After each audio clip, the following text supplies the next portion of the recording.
Edgardo Melgar en vivo comienza ya.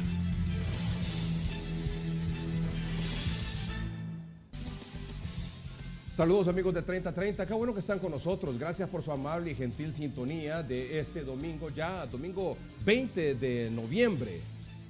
Estamos esta noche en el primer segmento con don Rafael Medina, director ejecutivo de la Cámara de Comercio e Industria de Tegucigalpa, y don José Luis Baquedano, es el coordinador general de la Federación Independiente de Trabajadores de Honduras FIT. Don Rafael Medina, don José Luis Baquedano, gracias por estar con nosotros esta noche. Bienvenidos. Muchas gracias, don Edgardo. Frito, ¿verdad?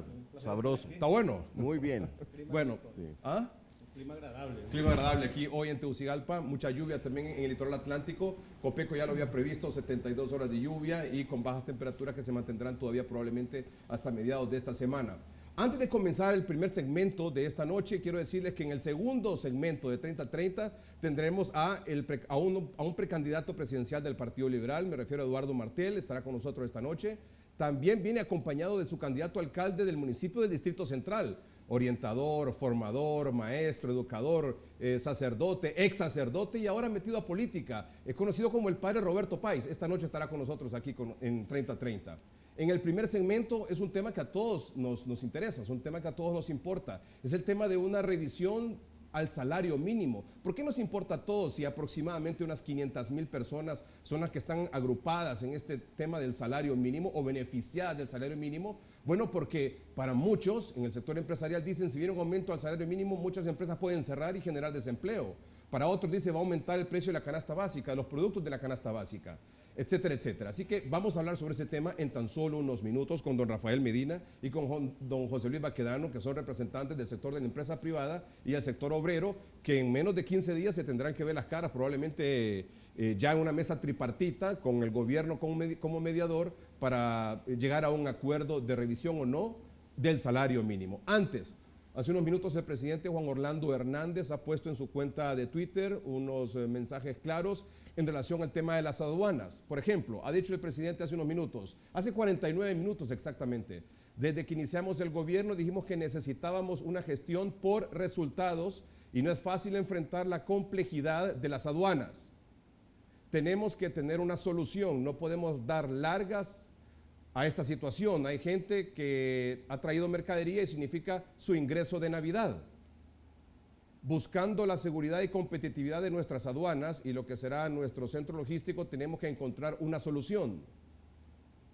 A partir de las 7 a.m. de mañana lunes 21 de noviembre, corren, dice el presidente Juan Orlando Hernández, 24 horas para que los ministros Jorge Ramón Hernández, Eval Díaz y Miriam Guzmán planteen una solución. ¿Una solución a qué problema, don Rafael Medina? Brevemente sobre este tema.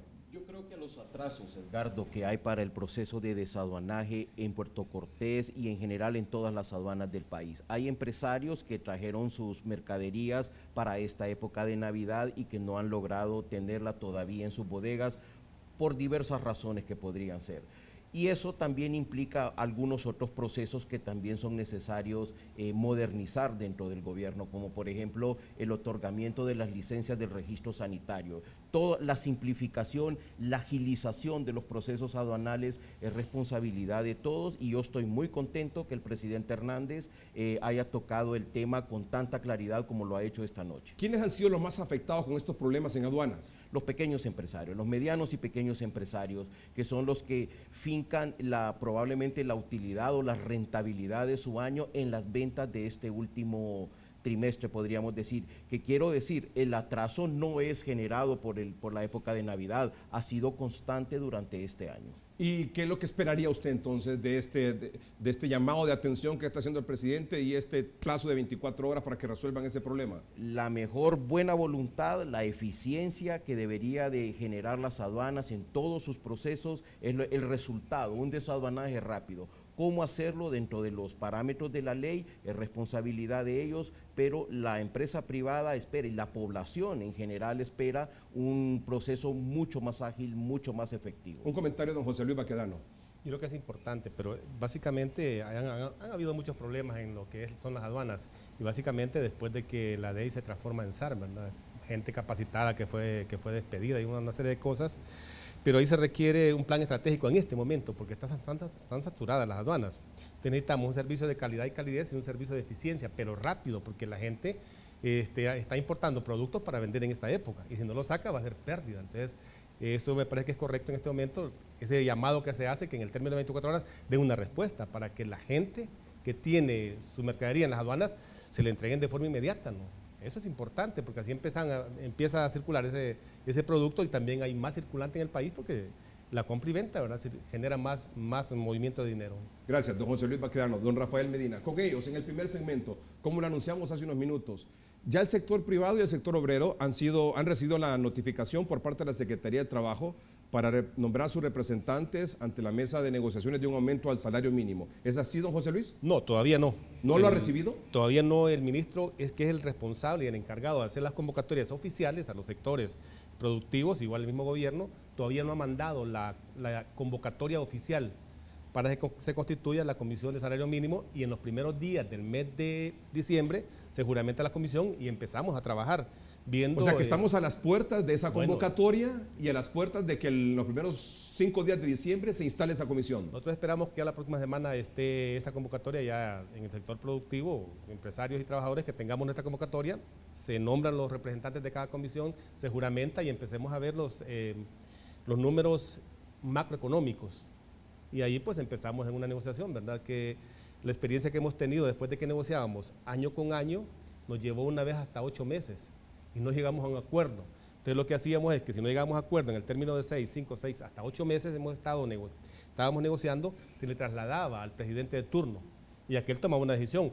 Cuando esa decisión es propia del sector productivo y somos nosotros los llamados a negociar, a consensuar y a llegar a acuerdos y arreglos que vayan en beneficio de los trabajadores. Ya vamos a revisar qué fue lo que pasó la última vez que negociaron un aumento al salario mínimo. Antes, ¿ya se recibió esa convocatoria o están pendientes en el sector empresarial? Estamos pendientes de recibirla, como dice José Luis, probablemente sea la convocatoria esta próxima semana. En ese momento se nombrarán los representantes que se sentarán en la Comisión de Salario Mínimo, en la Comisión Negociadora, junto con los trabajadores y el gobierno, una mesa tripartita que esperamos que, como en años, al menos en las últimas 2 negociaciones que hubieron, sea multianual y sea bajo los parámetros de mantener la competitividad del país. Vamos a ver cuántas personas ganan el salario mínimo en Honduras y cuánto es más o menos un promedio del salario mínimo.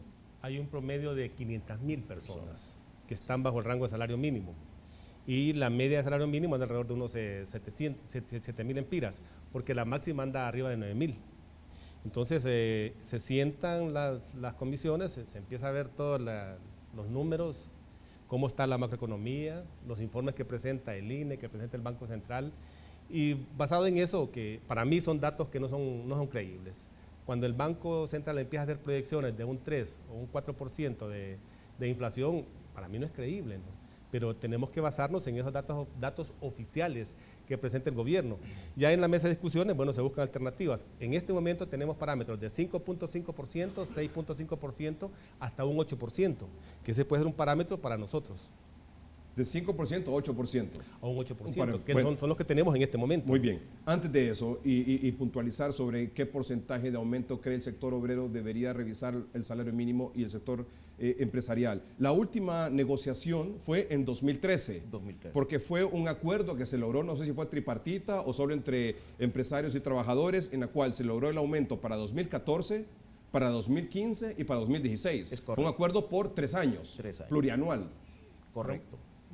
Rompimos ese esquema que teníamos después de que negociábamos año con año, sí, porque eso es lo que dice la ley. Todavía la ley no ha sido reformada, todavía la ley de salario mínimo dice que las convocatorias tienen que hacerse año con año, pero llegamos a ese acuerdo por algunos argumentos que presentaban los empresarios en un momento determinado, la certeza de los empresarios, la certeza del trabajador, y también da las expectativas para que empresarios puedan venir al país a invertir y ya saben cuánto tienen que invertir en cuanto a salarios en el trienio que se ha negociado. Si lo ve para atrás, a 3 años, 2014, 2015 y 2016, ¿le satisfizo a usted esta negociación? ¿Cree que esta negociación debería ser igual para este año? Ha sido muy ventajoso.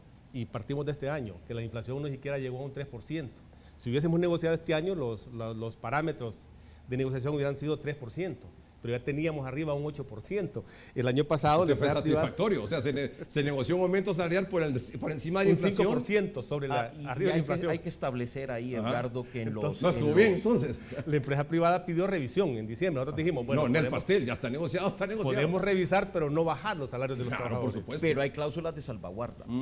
Hay cláusulas de salvaguarda en el proyecto en las que todos estábamos de acuerdo de que si la inflación subía también más de un 8%, Sí. también se negociaba. Pero ni lo uno ni lo otro. Ni lo uno ni No lo hubo otro. salvaguarda No- para bajarlo, ni hubo salvaguarda no hubo para ninguna subirlo. salvaguarda. Se mantuvo entonces la negociación Se- por los 3 años. se mantuvo los ¿El sector parámetros. empresarial estuvo de acuerdo? ¿Le satisfizo viendo para atrás? ¿Le parece que así debería ser de nuevo? Mire, yo creo que sí, Edgardo. Sin embargo, tenemos que establecer que la salvaguarda no se respetó en el último año, en el sentido de que si se iba a sentar a renegociar el salario si las inflaciones eran por encima del 8% o por debajo del 4%. El año anterior fue el 2.4% más o menos la inflación del Banco Central de Honduras, que es los datos que tenemos, y en esos tenemos que basarnos. Este año yo siempre sostengo de que la negociación igualmente debe de ser plurianual. 2, 3, 4 años, la industria de la maquila lo hizo por 4 años y eso, como dice José Luis, le da certeza, le da predictibilidad a todas las partes. ¿Usted está de acuerdo con eso, don José Luis?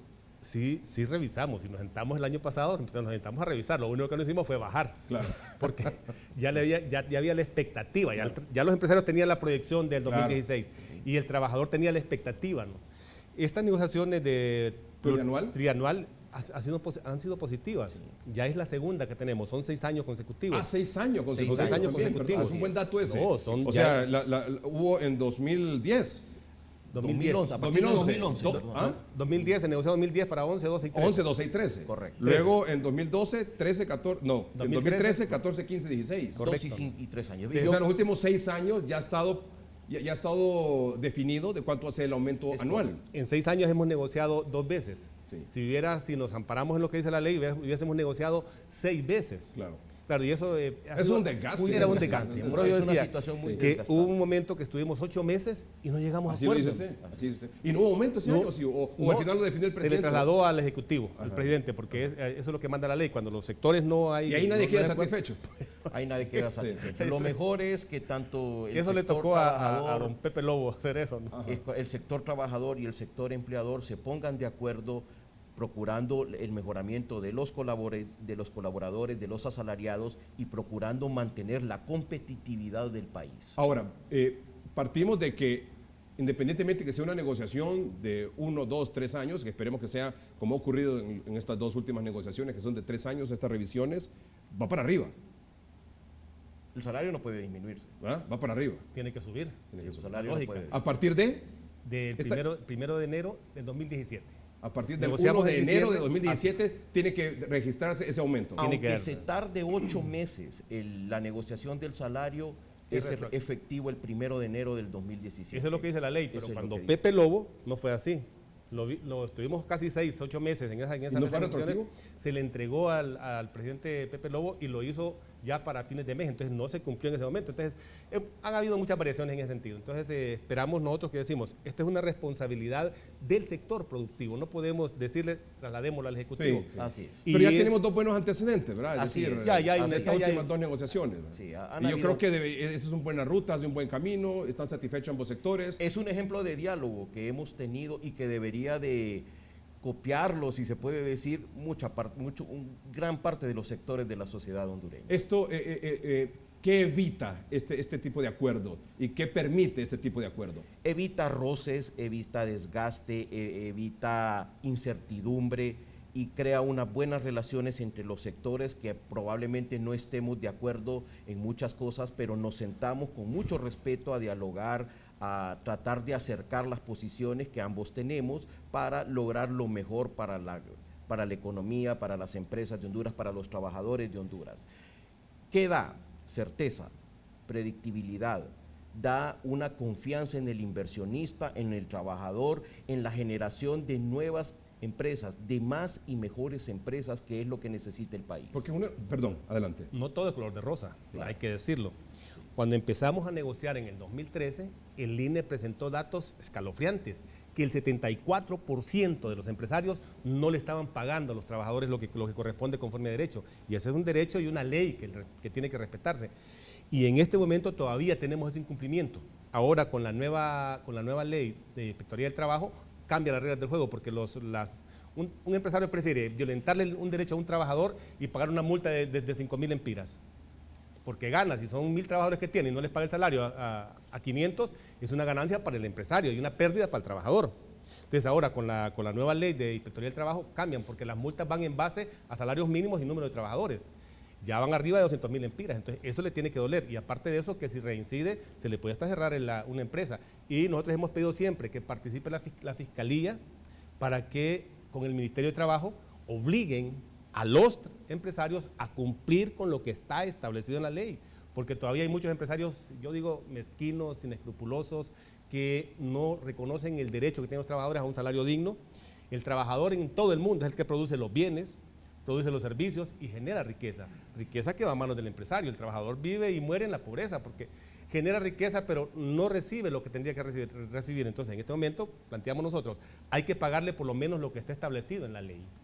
Vamos a un corte comercial, regresamos en un momento. Más adelante, precandidato presidencial del Partido Liberal, viene con su candidato a alcalde, hablaremos con ellos sobre diversos temas, por supuesto políticos. Cuando regresemos, hay riesgo, uno de los principales problemas es el desempleo en el país. Así es. Hay riesgo en estas negociaciones de que con estas revisiones al salario mínimo se cree más desempleo, no solo tomando en cuenta este tema del salario mínimo, sino que la cantidad de hondureños que están llegando deportados de Estados Unidos. El año pasado hubo 74,000.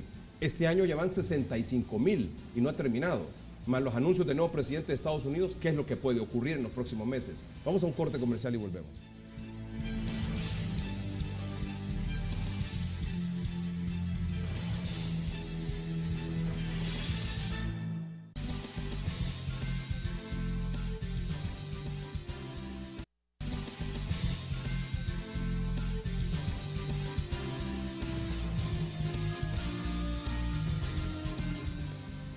Eduardo Martel es precandidato presidencial del Partido Liberal. Viene con su candidato a alcalde por el municipio del Distrito Central, un orientador, educador, maestro, profesor, sacerdote, ex sacerdote y ahora involucrado en la política. Es su candidato a la alcaldía municipal de esta ciudad, del Distrito Central, don Roberto Páez, más adelante aquí en el programa. Antes, don Rafael Medina, director ejecutivo de la Cámara de Comercio e Industrias de Tegucigalpa. Don José Luis Baquedano es el secretario general de la Federación Independiente de Trabajadores de Honduras, FIT. Con ambos estamos hablando sobre el tema del salario mínimo. Nos estamos adelantando porque no han recibido todavía oficialmente la convocatoria, pero en los primeros días de diciembre tiene que estar constituida esta comisión tripartita, sector obrero, sector empresarial y gobierno, para llegar a un acuerdo. Las últimas dos negociaciones permitieron un acuerdo por 3 años. Vence ahora en 2016 y ellos están satisfechos de la forma como se negoció en 2013 para 14, 15 y 16 y esperan seguir con este tipo de acuerdos para 17, 18 y 19. Así es más o menos la cosa. Habrá que ponernos de acuerdo en la ¿Hay temporalidad. condiciones en este momento para revisar el salario mínimo, para un aumento al salario mínimo, sí o no? Mire, yo creo que hay que ver la competitividad. El salario mínimo de Honduras es el segundo más alto de Centroamérica. No tenemos la mejor productividad de Centroamérica. Un momentito, es el segundo salario más alto en Centroamérica. Así es, solo superado por Costa Rica. ¿Es cierto, don José Luis? Así es. El salario, permítame, es un buen dato ese. Sí. El salario mínimo en Honduras es el segundo en Centroamérica. Es el segundo más alto en Centroamérica. Así es. Solo superado por Costa Rica. Solo superado por Costa Rica. Como tenemos metido a Panamá ahí y Panamá, Costa Rica, estamos en terceros, ¿no? Pero hay algo muy importante. El 64% de la población económicamente activa tiene problemas de empleo. ¿Qué son problemas de empleo? Gente que no tiene empleo, que son la tasa de desempleo abierto, que viene de 5.4 en el 2014 a 7.3 más o menos en el 2015, de acuerdo al INE, y alrededor de casi 55-58% de personas con problemas de empleo en cuanto al subempleo. ¿Qué quiere decir esto? Gente que trabaja y que no gana el salario mínimo o que no cumple el número de horas para tener su salario mínimo, pudiendo hacerlo. ¿Qué sucede con eso, don Eduardo? Es que estamos cayendo en la informalidad. Y la informalidad no es aceptable para nosotros ni para los trabajadores. Los empleados deben de ganar el salario mínimo vigente, pero este tiene que ser competitivo. Nosotros estamos compitiendo como país con los demás países de Centroamérica para atraer inversiones. Y en el año 2008, 2009, habían 2.5 personas asalariadas por familia. En este momento es alrededor de 1, incluso menor que ellos según datos de la Secretaría del Trabajo. Entonces el problema no es el salario mínimo, sino que no estamos generando las condiciones para que las empresas generen más trabajo, generen más empleo. Solo así vamos a poder salir adelante. El problema no es el salario, No es el problema salario, es el empleo. Es el empleo. Don José Luis. Viendo en todo su contexto. Claro, por supuesto. El sector formal no tiende a crecer, al contrario, tiende a decrecer, ¿no? El que tiende a crecer es el sector informal de la economía, ¿no? Se está reduciendo el sector El formal formal de la tiende a- economía, tiende está a decrecer creciendo el el sector informal. informal de la economía. Gente ¿Por que qué, don anda- José Luis? Gente que anda en las calles vendiendo cualquier cantidad de productos y no tiene ningún beneficio, ningún ¿No se derecho. están creando más fuentes de empleo? Ese es un problema, el problema de la inversión. Aquí requerimos inversión, tanto pública como privada. Incentivar a empresarios extranjeros que puedan venir a invertir al país. Dentro de esas condiciones habría que ver el tema de la inseguridad ciudadana, ¿no? Es un tema que hay que verlo a profundidad. La inseguridad jurídica que vimos, aquí las leyes se cambian de un rato para otro. Y luego el alto costo de los servicios públicos, porque en otros países dan esas facilidades. Entonces la gente dice, yo prefiero invertir a otro país que a Honduras por las condiciones que tenemos. Entonces, y otro aspecto es la tramitología que tenemos en el país. Que habría que revisar todo eso para generar las O condiciones sea, eso le adecuadas. genera problemas a usted, es decir, al obrero, porque no, Que no hay inversión, no hay inversión, no hay empleo. No hay empleo, ¿no? Sí. Entonces la gente tiene que sobrevivir. Y aparte de eso, si no está en el sector informal de la economía, la gente está pensando irse para Estados Unidos. Ah, pero ahora vea usted, 74,000 el año pasado. Yo no sé qué está haciendo esa gente ahora que vino deportada de Estados Unidos. Hasta octubre, noviembre, primeros días de noviembre de este año, llevábamos 64,000 deportados. Yo no sé si esa gente está trabajando o no. O sea, Difícil. ¿quién les va a dar trabajo? Difícil. ¿En qué van a trabajar? Edgardo, el 83% de los asalariados de Honduras es generada por la empresa privada. Entonces, para generar más empleos, ¿qué necesitamos? Más empresas, como bien dice José Luis, más y mejores empresas. El parque empresarial de Honduras no son las empresas que tienen 1,000 empleados y que esas empresas aumentarle o no aumentarle el salario mínimo impacta en ellos, pero lo pueden pagar. El problema son la universalidad de las empresas que tenemos que tienen menos de 10 empleados, que un aumento en el salario mínimo desmedido, fuera de toda proporción, como lo fue en el año 2008 para el 2009, causa lo que don José Luis dice, no se van a la informalidad. En aquel momento hubo empresas que decían, tenía 8 trabajadores, ya solo puedo pagar 5. Entonces, un aumento desproporcionado le genera desempleo, le genera informalidad. Es correcto. Gente en la calle viendo qué hace. Y con la informalidad el país no va a romper el círculo vicioso de la pobreza. Dentro de la formalidad, la probabilidad de que un trabajador tenga su seguro social, tenga un empleo decente, su salario legal, es mucho más alta que una persona que está empleado dentro de la informalidad. Pero en ese caso estamos hablando de la micro y la mediana empresa, pequeñas empresas, que son las que generan empleo en el país. Pero muchas de ellas están cerrando no por los impuestos legales, sino que por el impuesto de guerra, ¿no? Ya la gente no soporta porque hay 4 o 5 grupos pidiendo extorsión. De muchas empresas de esas hasta las pulperías. Lo que decía don José Luis, empleo. las condiciones que tiene el país para atraer la inversión, para que un pequeño, mediano inversionista quiera poner un negocio. Claro. Porque le cae la mara, 4 o 5 Mire, grupos. costo de Imagínese electricidad, usted- por ejemplo, este tema de las aduanas. Imagínese usted, la tasa de desempleo abierto es de 7.4%. Cuando nos vamos a calcularla entre los jóvenes de 15 a 29 años, sube al 11%. O sea, la gente joven no está buscando empleo y la gente joven no debería de buscar empleo, debería de buscar poner su propia empresa, lo que dice don José Luis, crear las condiciones para que se gradúa un ingeniero civil de la universidad, no vaya a buscar un trabajo, sino que busque un cliente para que él haga la casa y contrate él al maestro de obra, unos albañiles, un electricista, un fontanero. O sea que este tema de la revisión del salario mínimo no debe verse como un tema aislado, Es nada más. correcto. Llegamos a un acuerdo sobre esto y punto. Es correcto. Este año 2%, el otro año 3%, el otro 5%, por decir algo. Hay que ver el X. contexto. Hay que ver Hay el contexto, hay que ver la exactamente. generalidad. ¿De qué Por sirve ejemplo, aumentar el salario mínimo si no estamos trayendo más inversionistas? Más a y generar mejores empleo. empresas, O más y mejores más y empresas. mejores empresas. Eso es lo que O necesitamos. aumentamos de manera desproporcionada y los que tienen negocios cierran y aquella gente va para la calle. En el año 2009 perdimos 180,000 empleos.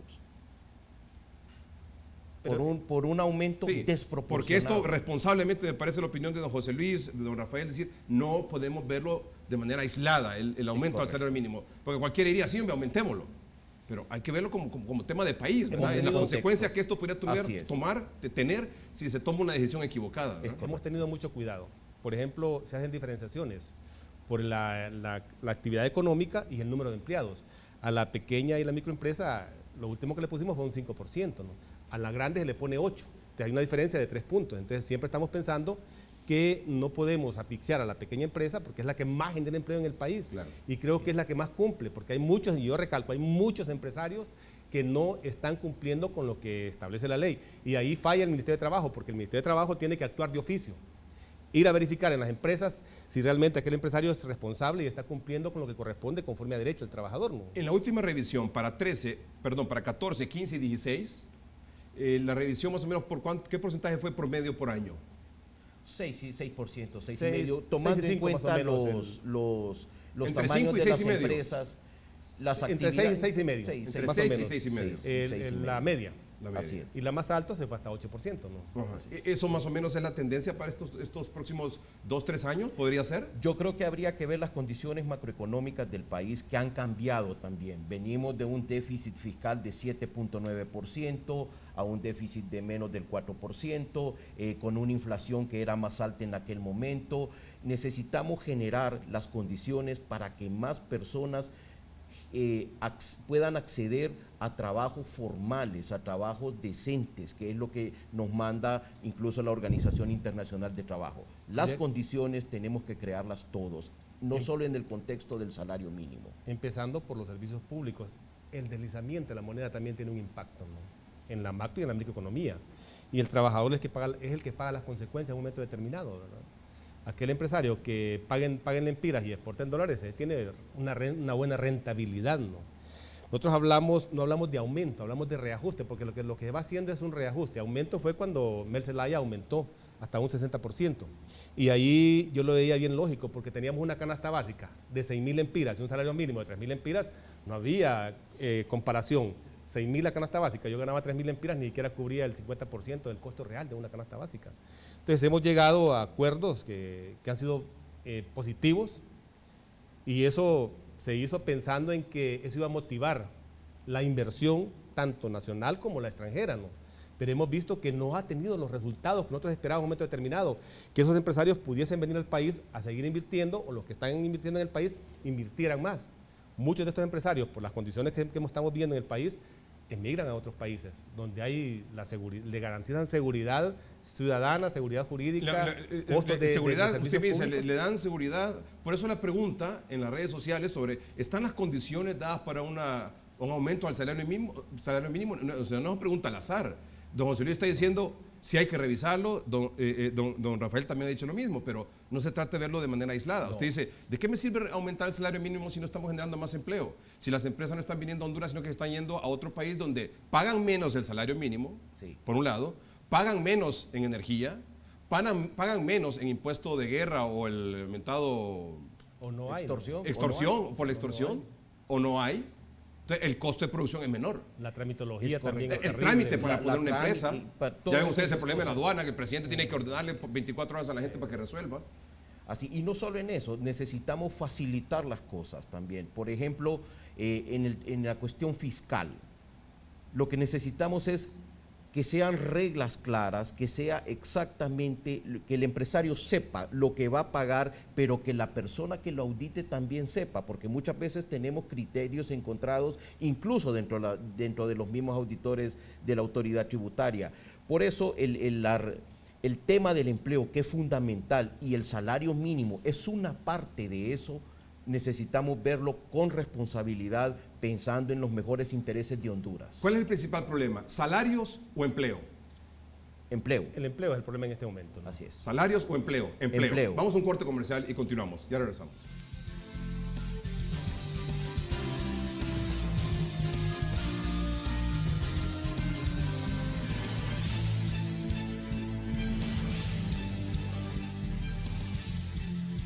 En la Florida está el candidato presidencial en tan solo unos minutos, Donald Trump. Barack Obama ha venido hoy jueves a 5 días de las elecciones presidenciales en Estados Unidos para tratar de impulsar la candidatura presidencial de Hillary Clinton. El evento a favor de la candidata demócrata. ¿Por qué está con Trump? Porque él es un hombre bueno. Clinton está por la reforma migratoria. Trump dice, los vamos a deportar. No puedo apoyar a una persona que ha insultado mis raíces. Sin embargo, hoy domingo les podemos decir que hay un empate técnico prácticamente a nivel nacional.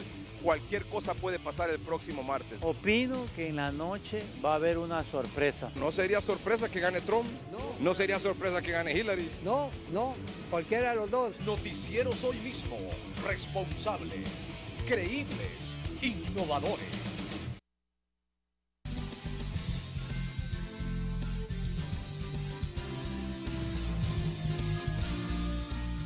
Eduardo Martel, precandidato presidencial del Partido Liberal, viene con el sacerdote o ex sacerdote, padre Roberto Páez o don Roberto Páez, en unos minutos más adelante aquí. Es candidato a la alcaldía del municipio del Distrito Central. Antes, para concluir, don Rafael Medina, director ejecutivo de la Cámara de Comercio e Industrias de Tegucigalpa. Don José Luis Baquedano es el secretario general de la Federación Independiente de Trabajadores de Honduras, FIT. El problema es salario en Honduras, salarios o empleo. Empleo. ¿Por qué? Porque necesitamos sostener los empleos que tenemos y generar más en las mejores condiciones posibles. Para eso necesitamos, y reitero, más y mejores empresas. Bueno, en primer lugar hay que darle sostenibilidad a los empleos. ¿Salarios o empleo? Empleo. Y hay que darle en este momento sostenibilidad a los que tenemos y ver la posibilidad de generar mayor empleo en el país. Porque estamos hablando de más o menos 1.600.000 personas que no tienen empleo en el país. Y esto estamos viendo en las ciudades. Más de 1.600.000 personas. Y esto en las ciudades, viéndole el problema en las ciudades. Pero en el campo, ¿qué pasa en el campo? Que no hay ninguna... Perdón, usted dice 2.4. 2.4 millones de personas son las que tienen problemas de empleo en el país. En el campo no hay ninguna oportunidad. Entonces la gente tiende a venirse a las ciudades, buscando también esa oportunidad de un empleo. Y lo que viene es a esos cordones, a generar más problemas de los que ya tenemos en estas ciudades. Entonces también hay que ver el campo. Hay que invertir en el campo y eso podría generar más inversión en el campo, productos que se generan en el país, porque muchos productos de canasta básica los estamos importando de Guatemala, de El Salvador, de Nicaragua, porque no hay inversión en el campo. Entonces, pensemos no solo en la maquila, pensemos invertir en el campo para tener esa oportunidad que la gente no venga a las ciudades, sino que la gente pueda estar en sus pueblos, en sus comunidades, con una oportunidad de empleo, ¿no? Porque hay cantidades de familias que ni siquiera un miembro de la familia trabaja. Entonces, por eso es que vemos tanta informalidad en el país. Don José Luis, muchas gracias por haber aceptado esta invitación. Igual, don Rafael Medina, por estar aquí. Seguramente vamos a podernos encontrar ya en diciembre cuando esté esta mesa de negociación ya instalada. Nos hemos adelantado un poco a este tema porque me parecía importante que ambos sectores, en primer lugar, informar a nuestro televidente cómo está esta situación, ver el problema del desempleo, ver el problema del tema de la negociación al salario mínimo y por supuesto, conocer ambas versiones.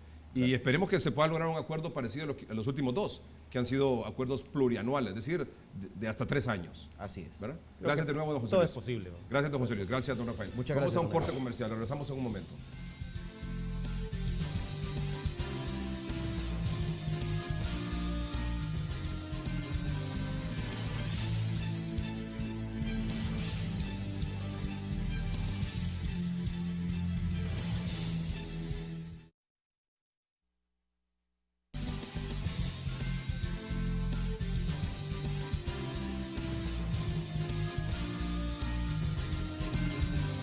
Bueno, estamos en el segundo segmento de 30-30. Gracias por su sintonía este domingo 20 de noviembre. Mis invitados, como ya les había anunciado, y también a través de las redes sociales, precandidato presidencial del Partido Liberal, creo que es el más joven precandidato presidencial de todos los partidos políticos, ya lo vamos a hablar, es don Eduardo Martel. Gracias por estar aquí con nosotros. Gracias, Edgardo, un placer. Viene acompañado de, bueno, yo quiero que lo aclare aquí públicamente, cómo es que es la cosa.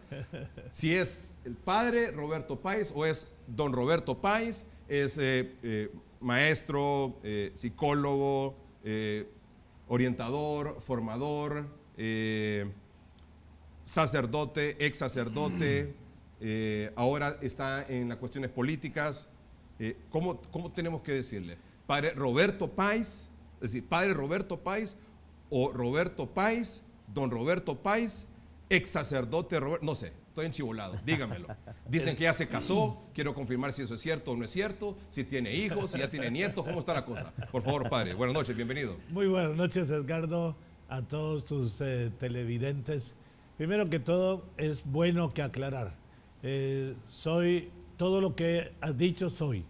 Es decir, forma parte de mi historia, no la puedo quitar, es algo maravilloso, yo no puedo decir que nada de lo que he hecho me puedo arrepentir.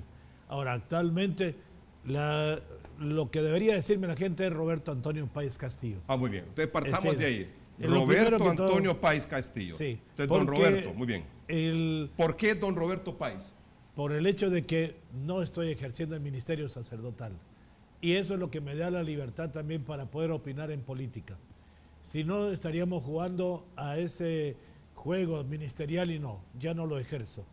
Por una decisión personal, primero por una situación que se me presenta y como la palabra de Dios lo dice, ni una sola hoja cae de un árbol, si no es con la voluntad de Dios. Yo todo lo he visto a la voluntad de Dios. Me he sentido satisfecho, feliz y por ello mismo también te puedo decir desde el 9 de septiembre felizmente casado.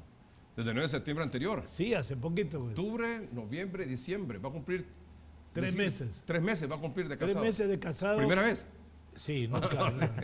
Nunca he estado casado, no tengo hijos, no tengo... ¿Antes estaba casado con la iglesia? Sí. Más bien casado, puedo decir, con mi compromiso de ejercer mi ministerio sacerdotal. Sigo ejerciéndolo a pesar de todo. ¿En qué sentido? Porque no dejo de... O sea, está casado... Sí. Pero sigue siendo sacerdote. Siempre. Es un sacramento y el sacramento es para siempre. Es lo que tal vez la gente lo confunde. Claro, y es bueno que usted lo aclare. Porque yo no estoy ejerciendo mi ministerio sacerdotal, que es un derecho que tengo. Es como el sacramento. ¿Usted puede oficiar una misa? Puedo oficiar una misa en mi casa, pero no lo hago por respeto a lo que yo tanto creo y amo, la Eucaristía. Participo en mi comunidad, comulgo en mi comunidad, es decir que tengo una viabilidad y una factibilidad muy grande en ello. ¿Cuándo tomó la decisión, dejo el sacerdocio y me caso? Fue hace poco. Precisamente me senté personalmente, hice un momento de oración intenso, una semana, y dije, bueno, Roberto, ¿cuál es tu situación? Volver a la iglesia es salir de Honduras, porque esa era mi condición. La iglesia hondureña me rebotó con los salesianos, de tal manera que sigo siendo salesiano, ya estoy mandando mis cartas y mis anuncios y todo, para decir que también pueda seguir el proceso normal. Entonces, cuando se da eso, y yo veo que la única razón de continuar mi ministerio fuera de Honduras, y exclaustrado, si se puede decir, en Panamá, ya me habían dado la obediencia. Entonces dije, no, tengo mucho que hacer en Honduras. Tengo 2 instituciones escolares, que la cual fue que creé, aunque con sus situaciones ahí, con 2 diversos socios, pero ahí los tenemos. ¿No? Me he dedicado a educar, me he dedicado a aconsejar, me he dedicado a ser positivo y propositivo. Por eso ahí acepté la propuesta de Eduardo Martel. Cuando de repente me dice, ¿quiere incursionar en la política? No está en mi opción, pero hoy más que nunca, por la situación política del país, creo que sí. La gente confunde el político con una situación de robo o con una situación no para los buenos. Hasta de hecho, mucha gente me dijo, Roberto, ¿usted qué hace ahí metido con tantas situaciones inadecuadas? Usted es un hombre íntegro. Lo soy y seguiré siéndolo. Y quiero serlo. Y quiero invitar a mis exalumnos, a todas las personas que fueron parte de ese proceso tan lindo de formación, a decir, necesitamos gente buena en los partidos políticos. Ya basta de dejarle al corrupto, a la persona que puede ser utilizado por diferentes organizaciones para poder ellos delinquir. Entonces decirle, no, ¿qué es lo que necesita la gente? Y fíjate que en un momento hice una pregunta en el Facebook. Tengo bastantes seguidores y les pregunto, ¿qué les gustaría que yo hiciera como futuro alcalde? Mira, las propuestas han sido interesantes, más de lo que yo me pude haber imaginado, porque la gente quiere. Dice, padre, que se acabe la corrupción, usted puede ser una fuente de ello. Claro que sí, pero Tito lo está haciendo muy bien, claro que sí, pero se puede hacer mejor todavía. Si él, lo poco que está haciendo, porque es bueno, uno a veces confunde de decirle, bravo, decirle, si es lo que tiene que hacer, pues. Lo que pasa es que estamos acostumbrados que los políticos no hacen nada. Hemos estado acostumbrados a que no hacen nada y lo poco que hacen y se lo lo poco roban. que hace es, lo mucho que hacen es robar, Sí. y lo poco que hacen es nada. Entonces, como en el mundo de los ciegos el tuerto es rey. Entonces viene este y hace algo y todos, wow. Y clase. Esa es la responsabilidad. Claro. Lo que debería de hacer es como que el niño que llega después de la escuela con buenas notas y dice, hey, felicítenme. Pero si esa es su responsabilidad, si esa es su obligación. Esta es tu obligación, estudiar. Claro. Esta es tu obligación, ser un buen político. Estamos acostumbrados. Y ser honesto y hacer obras. Exacto. Porque para eso se le paga. Y por para favor, eso se eligió. El político debe darse cuenta que es un empleado de calidad, pero es un empleado y no es el dueño de Honduras. Y nadie, ni de la alcaldía, tiene que ser un servidor. ¿Y cuál es lo más importante? El bien común. Servir para los demás. Y es servir sobre todo a las clases menos desposeídas, las que tienen menos recursos y posibilidades, porque a ellos les cae todo, las maras, los grupos, los que no tienen forma de cómo escaparse. Usted ha sido consejero, orientador, formador, maestro, por tantas generaciones. Lo he sido, Edgardo. Mira, mi vocación primera era ser educador. Y ahí ejercí, tanto que muchos de los alumnos me decían, exalumnos, padre, pero usted fue bastante exigente. Es que ese era mi deber. Así es. Nadie me tiene que aplaudir por lo que hice.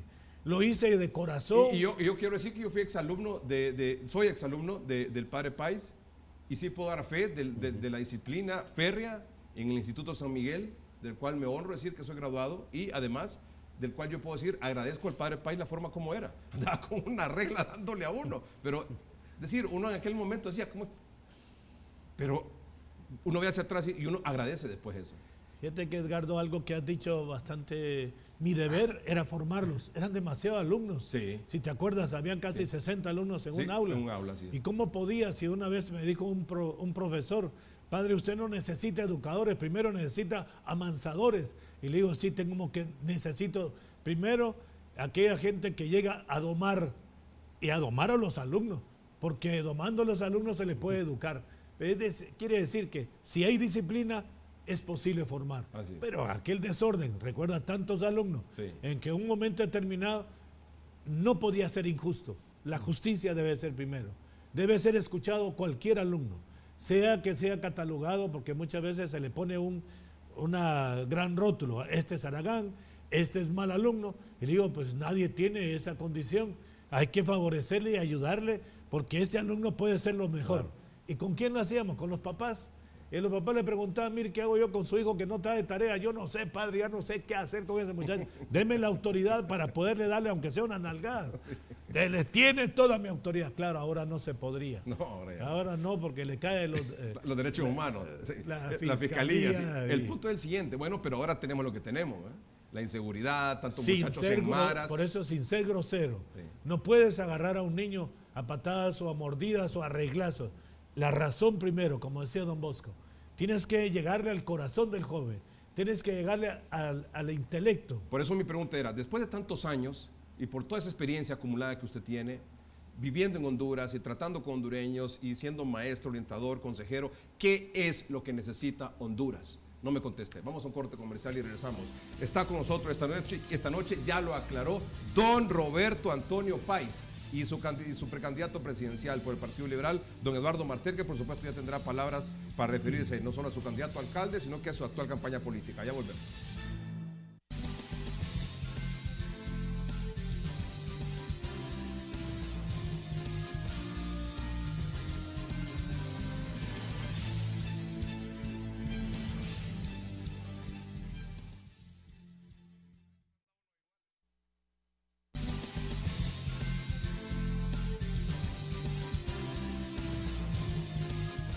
Quiero decir que esta nada más, la entrevista de hoy es una breve antesala, es como para picar un poquito el tema, porque obviamente con don Eduardo Maltés, el expadre Páez, don Roberto Antonio Páez, Vamos a tener, obviamente, un programa de 1 hora completa más adelante, en el que tanto don Eduardo como otros precandidatos presidenciales de otros partidos políticos también, además del Liberal, tendrán su oportunidad para exponer su plan de gobierno, etcétera, con vistas a las elecciones primarias de marzo del próximo año. Así que en eso no hay ningún problema. Contésteme entonces, ¿qué es lo que necesita Honduras hoy y esta ciudad sobre todo? Que la gente participe, la gente buena, las que nos consideramos honesta y recta, participen en política. Ya es de más que estemos diciéndole a la gente que lo miremos, todos los problemas los miramos simplemente como una crítica, pero no hacemos nada. Entonces yo dije, Roberto Antonio Páez Castillo, ¿qué puede hacer por esto? Si me dan la oportunidad, dije yo, quiero comenzar de una u otra forma a través de mi pensar, pues decir, criticar, analizar. Yo le decía a Edgardo, bueno, Eduardo, si me quieres aquí en tu equipo, pero como pensante, le digo, no simplemente como una figura. Y de hecho, entonces me dio la oportunidad y después me dijo, ¿quieres ser mi candidato a alcalde? Bueno, es una camisa muy amplia, pero ¿por qué no? Reto es reto. Y aquí no se trata de quitarle los méritos a quien debe quitarlo, porque creo que la gente honesta debemos estar ocupando puestos de cargos públicos. Ya basta de tener gente que simplemente se ha aprovechado de los recursos, los pocos recursos que tiene el Estado para quedarse con ellos. Entonces yo, Roberto Antonio Páez Castillo, o como tú me dices siempre, Edgardo, la gente cómo me trata. Padre Páez. Padre Páez. Y yo no me enojo porque sigo siéndolo. No ejercer. Soy un ex sacerdote. Está bien claro, ya me casé, tengo un compromiso, no tengo hijos. Nunca los he tenido. ¿Va a tener? Tal vez no. No Tal quisiera. vez sí.